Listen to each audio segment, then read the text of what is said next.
ಎಲ್ಲರಿಗೂ ನಮಸ್ಕಾರ. ನಾವು ಕಾರ್ತಿಕ ಮಾಸದ ಮಹತ್ವವನ್ನು ತಿಳಿಯುತ್ತಾ ಅದನ್ನು ಪಾಲಿಸುತ್ತಾ ಬರುತ್ತಿದ್ದೇವೆ. ಇವತ್ತೊಂದಿನ 18ನೇ ದಿನ.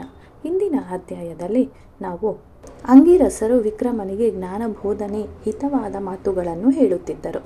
ಇವತ್ತಿನ ದಿನನೂ ಇನ್ನಷ್ಟು ಹಿತವಚನಗಳನ್ನು ತಿಳಿದುಕೊಳ್ಳೋಣ. ವಿದಿತಾಖಿಲ ಶಾಸ್ತ್ರ ಸುಧಾ ಜಲಧೆ ಮಹಿತೋಪನಿಷತ್ ಕಥಿತಾರ್ಥನಿಧೆ ಹೃದಯೇ ಕಮಲೆ ವಿಮಲಂ ಚರಣಂ ಭವಶಂಕರ ದೇಶಿಕಮೇ ಶರಣಂ.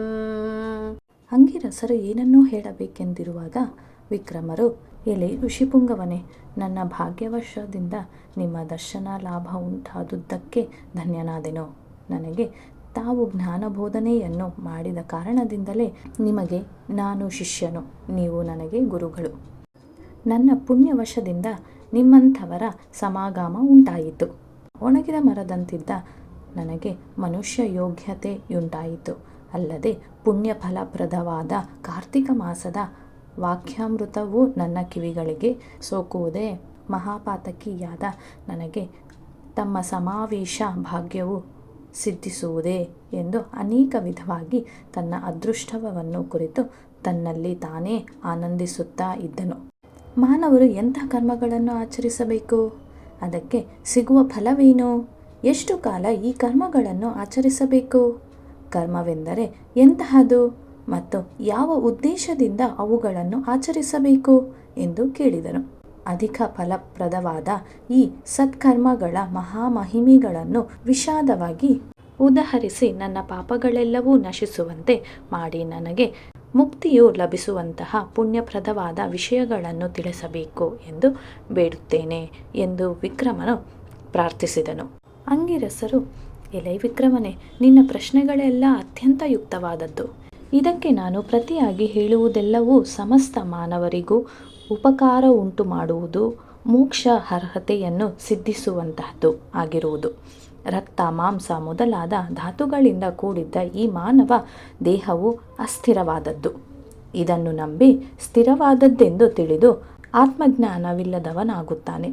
ಮಾನವ ಪಶು ಪಕ್ಷಿ ಕ್ರಿಮಿಕೀಟಗಳಿಗೆ ಇರುವ ದೇಹಗಳಿಗೆ ಭೇದ ಉಂಟೇ ಹೊರತು ಆತ್ಮನಿಗೆ ಭೇದವಿಲ್ಲ.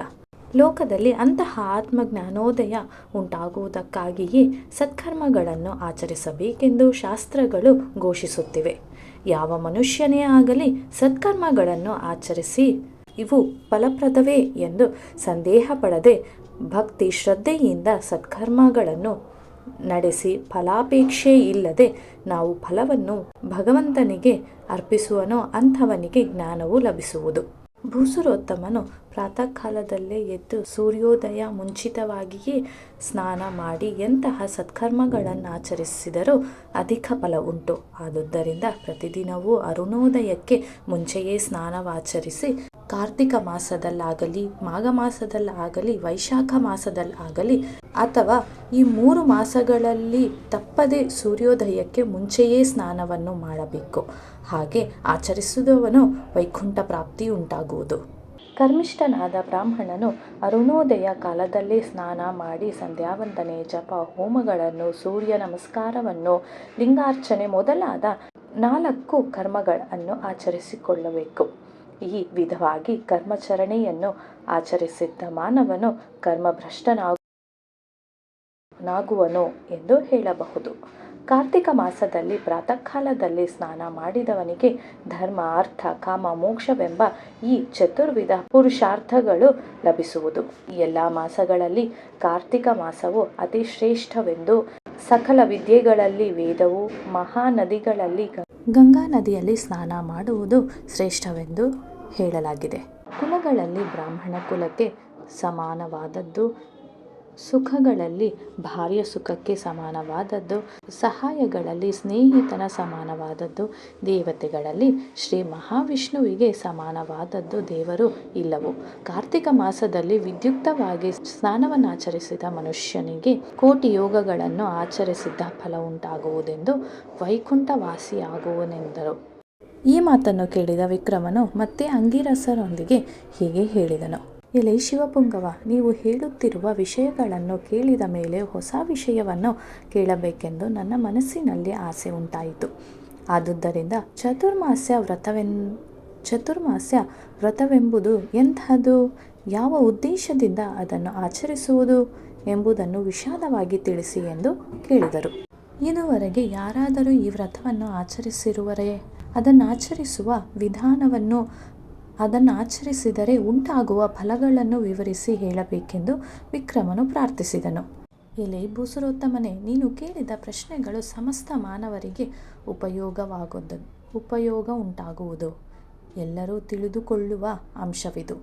ಚಾತುರ್ಮಾಸ್ಯ ವ್ರತವೆಂದರೆ ಆಷಾಢ ಶುದ್ಧ ಏಕಾದಶಿ ದಿನ ಮೊದಲುಗೊಂಡು ಕಾರ್ತಿಕ ಶುದ್ಧ ಏಕಾದಶಿವರೆಗೆ ಈ 4 ಮಾಸಗಳು ದೀಕ್ಷೆಯನ್ನು ವಹಿಸಿ ನಡೆಸತಕ್ಕ ವ್ರತವು. ಇದರ ಪ್ರಾಮುಖ್ಯತೆ ಏನೆಂದರೆ, ಶ್ರೀ ಮಹಾವಿಷ್ಣುವು ಆಷಾಢ ಶುದ್ಧ ಏಕಾದಶಿ ದಿನದಂದು ಕ್ಷೀರ ಸಮುದ್ರದಲ್ಲಿ ಶೇಷಶಯದಲ್ಲಿ ಪವಳಿಸಿ ಕಾರ್ತಿಕ ಶುದ್ಧ ಏಕಾದಶಿ ದಿನದಂದು ನಿದ್ರೆಯಿಂದ ಮೇಲೇಳುವನು. ಆ 4 ತಿಂಗಳಲ್ಲಿ ಸ್ನಾನ, ದಾನ, ಜಪ, ಹೋಮಾದಿಗಳಲ್ಲಿ ಯಾವುದನ್ನು ಆಚರಿಸಿದರೂ ಸಂಪೂರ್ಣ ಫಲವುಂಟು. ಒಮ್ಮೆ ಶ್ರೀ ಮಹಾವಿಷ್ಣುವು ಹೇಳಿದುದನ್ನು ಕೇಳಿದ ವಿಷಯವನ್ನು ನಿನಗೆ ಹೇಳುವೆನು, ಕೇಳು. ಪೂರ್ವಕಾಲದ ಕೃತಯುಗದಲ್ಲಿ ವೈಕುಂಠದಲ್ಲಿ ಗರುಡ ಗಂಧರ್ವಾದಿ ದೇವತೆಗಳಿಂದಲೂ ಋಷಿಪುಂಗವರಿಂದಲೂ ಸೇವಿಸಲ್ಪಡುತ್ತಿದ್ದ ಶ್ರೀ ಮಹಾವಿಷ್ಣುವು ಲಕ್ಷ್ಮೀ ಸಮೇತನಾಗಿ ಕನಕಮಯನಾದ ಸಿಂಹಾಸನಾಸೀನನಾಗಿ ತುಂಬಿದ್ದ ಸಭೆಯಲ್ಲಿದ್ದನು. ಆ ಸಮಯದಲ್ಲಿ ನಾರದರು ಅಲ್ಲಿಗೆ ಬಂದು ಶಂಖಚಕ್ರ ಗದಾಧರಿಯೂ ಪದ್ಮ ವಿಶಾಲ ನೇತ್ರನೂ ಚತುರ್ಬಾಹುಯುತನೂ ಕೋಟಿ ಸೂರ್ಯ ಸದೃಶನೂ ಶಾಂತಿಯಂತನೂ ಆದ ಶ್ರೀ ಮಹಾವಿಷ್ಣುವಿಗೆ ಸಾಷ್ಟಾಂಗ ನಮಸ್ಕಾರಗಳು ಮಾಡಿ ಮಹದಾನಂದದಿಂದ ಹೃದಯವಿಂದನಾಗಿ ಉಚಿತಾಸನದಿಂದ ಸ್ವೀಕರಿಸಿದನು. ಆ ಸಮಯದಲ್ಲಿ ಶ್ರೀಹರಿಯು ನಾರದನನ್ನು ನೋಡಿ ಮಂದಹಾಸದಿಂದ, ನಾರದ, ಕುಶಲವೇ? ಅನೇಕ ಮಹಾಮುನಿಗಳನ್ನು ನೀನು ಸಂದರ್ಶಿಸುವೆ. ಅವರಿಂದ ಸತ್ಕರ್ಮಾಚರಣೆಗಳು ಸಕ್ರಮವಾಗಿ ಜರುಗುತ್ತಿರುವುದೇ? ಸಮಸ್ತ ಮಾನವರು ಅವರವರ ವಿದ್ಯುಕ್ತ ಧರ್ಮಗಳನ್ನು ತಪ್ಪದೇ ಆಚರಿಸುತ್ತಿರುವರೇ? ಭೂಲೋಕದಲ್ಲಿ ಯಾವ ಉಪದ್ರವವೂ ಉಂಟಾಗಲಿಲ್ಲವೇ ಎಂದು ಕೇಳಿದನು. ನಾರದರು, ಸರ್ವಾಂತರ್ಯಾಮಿ ಆಗಿರುವ ನೀವು ನನ್ನನ್ನು ಕೇಳುತ್ತಿದ್ದೀರಾ ಎಂದರೆ ವಿಶೇಷವೇ. ನೀವು ಕೇಳಿದ್ದಕ್ಕೆ ನಾನು ವಿಷಯಗಳನ್ನು ಹೇಳಲೇಬೇಕು. ನಾನು ಹೇಳುತ್ತೇನೆ ಎಂದು. ಭೂಲೋಕದಲ್ಲಿರುವ ಕೆಲವರು ತಪೋನಿಧಿಗಳೂ ಸಾಮಾನ್ಯ ಮಾನವರೂ ಕೂಡ ಅವರವರ ಕರ್ಮಗಳನ್ನು ವಿಸರ್ಜಿಸುತ್ತಿರುವರು. ಆದರೆ ಅವರೆಲ್ಲರೂ ಹೇಗೆ ಆಚರಿಸುತ್ತಿದ್ದರೆಂಬುದನ್ನು ತಿಳಿದು ವಿಚಾರಪರನಾಗಿದ್ದೇನೆ.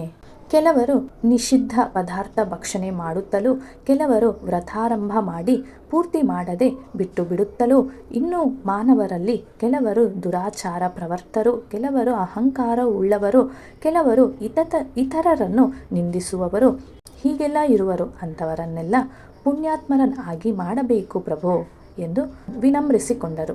ಆ ಕ್ಷಣವೇ ಸಕಲ ಜಗದಾಧಾರನಾದ ಶ್ರೀಹರಿಯು ಲಕ್ಷ್ಮೀದೇವಿಯ ಸಹಿತ ಗರುಡ ವಾಹನಾರೂಢನಾಗಿ ಆಯಾ ಲೋಕಗಳಲ್ಲಿ ವೃದ್ಧ ಬ್ರಾಹ್ಮಣ ರೂಪದಿಂದ ಮುನಿಸತ್ತಮರಿದ್ದ ಜಾಗಕ್ಕೆ ತೆರಳಿ ಅಲ್ಲಿಯೇ ಸಂಚರಿಸುತ್ತಿದ್ದರು. ಸಕಲ ಜನ ಹೃದಯಾಂತರ್ಗಳನಾದ ಶ್ರೀ ಮಹಾವಿಷ್ಣುವು ಕೆಲಕಾಲ ಅಲ್ಲಿಯೇ ಮುನಿಸತ್ತಮರ ಮಧ್ಯದಲ್ಲೇ ಇದ್ದು ನಂತರ ಭೂಲೋಕದಲ್ಲಿರುವ ಪುಣ್ಯಕ್ಷೇತ್ರ, ಪುಣ್ಯನಗರ, ಪುಣ್ಯಾಶ್ರಮ, ಪುಣ್ಯವನಗಳಲ್ಲಿ ವಿಹರಿಸುತ್ತಿರಲು ಕೆಲವರು ಆ ಮಹಾತ್ಮರನ್ನು ಪೂಜಿಸುತ್ತಲೂ, ಕೆಲವರು ವೃದ್ಧಾಕಾಲವನ್ನು ಕಳೆಯುತ್ತಿದ್ದರು, ಕೆಲವರು ಕಾಮಾಂಧಕರಾಗಿ ವರ್ತನೆ ಮಾಡುತ್ತಿದ್ದರು, ಕೆಲವರು ತಮ್ಮ ಕಾರ್ಯನಿರ್ವಹಣೆಯಲ್ಲಿ ಮಗ್ನನಾಗಿದ್ದರು. ಹರಿವಾಸರವನ್ನು ತ್ಯಜಿಸಿದವರನ್ನು, ಸದಾಚಾರ ಸಂಪನ್ನರನ್ನು, ಸದಾಚಾರ ವರ್ಜಿತರನ್ನು ಶ್ರೀಹರಿಯು ವೃತಬ್ರಾಹ್ಮಣ ರೂಪದಿಂದಲೇ ವೀಕ್ಷಿಸಿ ಇಂತಹ ಕರ್ಮಗಳನ್ನು ಆಚರಿಸುತ್ತಿರುವ ಇವರೆಲ್ಲರನ್ನೂ ಹೇಗೆ ಉದ್ಧರಿಸಬಹುದು ಎಂಬ ಯೋಚನಾ ನಿಮಗ್ನನಾಗಿ ಆ ವಿಪ್ರರೂಪವನ್ನು ಬಿಟ್ಟು ಶಂಖ ಚಕ್ರ ಗದಾಧಾರನಾಗಿ ನಿಜರೂಪವನ್ನು ಹೊಂದಿರುವನಾಗಿ ಋಷಿ ಜನಪ್ರಿಯರಾದ ನೈಮಿಷಾರಣ್ಯಕ್ಕೆ ದಯಮಾಡಿದರು.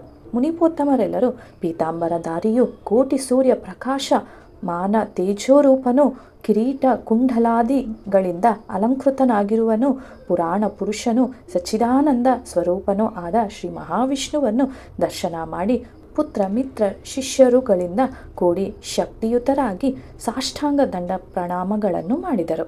ಕರಗಳನ್ನು ಜೋಡಿಸಿ ನಿಂತು ಭಗವಂತನನ್ನು ಈ ರೀತಿ ಸ್ತೋತ್ರ ಮಾಡಲು ಶುರು ಮಾಡಿದರು. ಎಂಬಲ್ಲಿಗೆ ಸ್ಕಾಂದ ಪುರಾಣ ಅಂತರ್ಗತ ಕಾರ್ತಿಕ ಪುರಾಣದಲ್ಲಿ ಸತ್ಕರ್ಮಗಳನ್ನು ಆಚರಿಸಿದ್ದ ಮಹಾಮಹಿಮೆ ಎಂಬ 18ನೆಯ ಅಧ್ಯಾಯವು ಮುಗಿಯಿತು.